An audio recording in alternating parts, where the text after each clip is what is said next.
Selamat siang.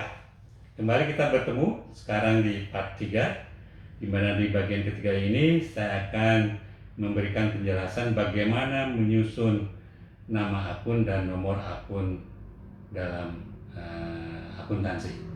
Sebagaimana kita ketahui bahwa dunia akuntansi dibagi 5 bagian, di mana 5 bagiannya neraca itu dapat 3 bagian, yaitu aset, hutang, modal.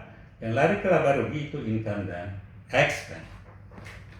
Nah, dalam dunia akuntansi, penomoran nomor akun untuk pos-pos tersebut, untuk pos neraca aset itu dimulai dengan angka 1, kemudian hutang angka 2, modal angka 3, income angka 4, expense itu angka 5 sampai dengan angka 9. Di mana angka 5 sampai dengan 9 itu untuk expense, angka 5-nya adalah untuk harga pokok penjualan, kemudian angka 6 untuk biaya penjualan, angka 7 untuk biaya umum dan administrasi, angka 8 adalah pendapatan lain-lain, angka 9 biaya lain-lain. Nah, untuk kelompok aset itu sendiri itu nanti akan dibagi ke dalam 2 bagian besar, yaitu aset lancar dan aset tidak lancar. Nama akun induk untuk aset lancar adalah kas dan setara kas, piutang usaha, persediaan, uang muka, pajak di muka, piutang lain-lain. Nah, kenapa piutang usaha lebih lancar dibanding persediaan? Penjelasannya adalah seperti ini. Jadi, ketika perusahaan memiliki kas sebagai setoran awal dan modal perusahaan, maka perusahaan akan melakukan pembelian barang, di mana pembelian ini akan tercermin dalam neraca sebagai persediaan. Nah, persediaan ini lalu kita akan lakukan penjualan, sales. Nah, sales, cara bayar dari Pak customer itu bisa 2 kemungkinan. Secara kas, maka langsung dia akan mendapatkan kasnya, kemudian secara tempo, di mana secara tempo nanti akan memunculkan aset berbentuk piutang. Setelah piutang ini jatuh tempo, barulah bisa kas. Sehingga piutang usaha ini lebih lancar dibanding persediaan. Baik. Kemudian ada pos uang muka. Pos uang muka, pos pajak di muka, piutang lain-lain. Nah, untuk kelompok aset tidak lancar itu ada aktiva tetap, kemudian ada aset lain-lain. Nah, deskripsi atau anak akun daripada kas dan setara kas, misalnya adalah kas kecil atau cash on hand. Cash on hand sebagai submanager dari kas dan setara kas, kemudian cash on hand itu sendiri sebaiknya dibuatkan anaknya atas kas kecil rupiah, kas kecil non rupiah atau US dollar atau sebagainya.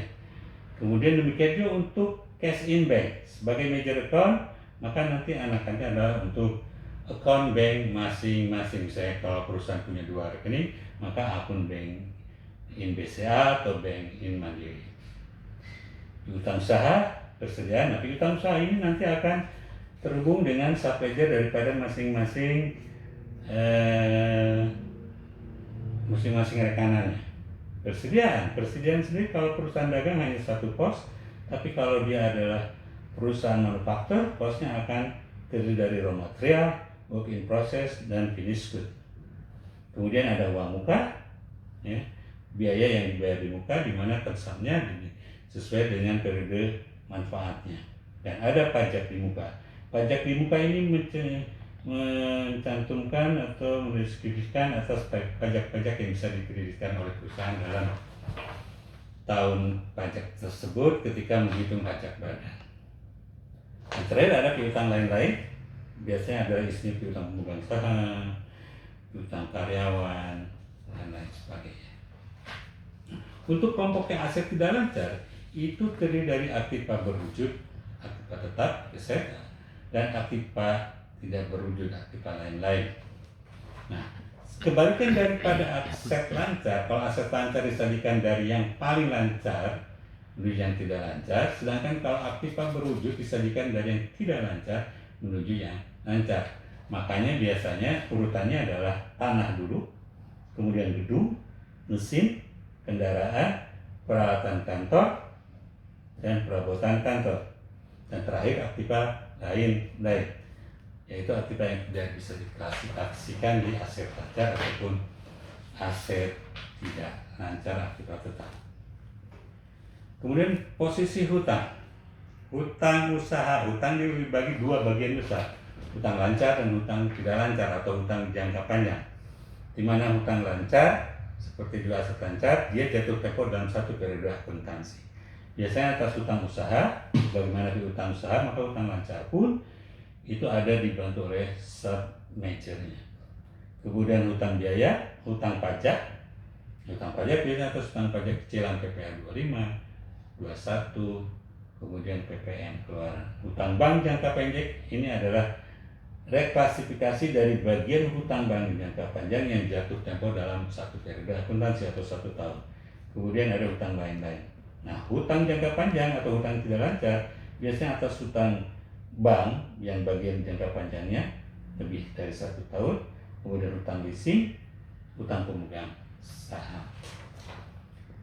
Baik, ini untuk pos neraca. Satu lagi pos neraca adalah untuk pos modal.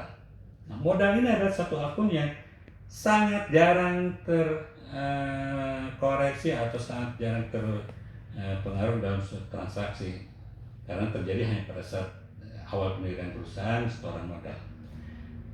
Laba rugi ditahan, ini juga biasanya secara sistem, tinggal mengambil dari total akumulasi labanya yang belum dibagi.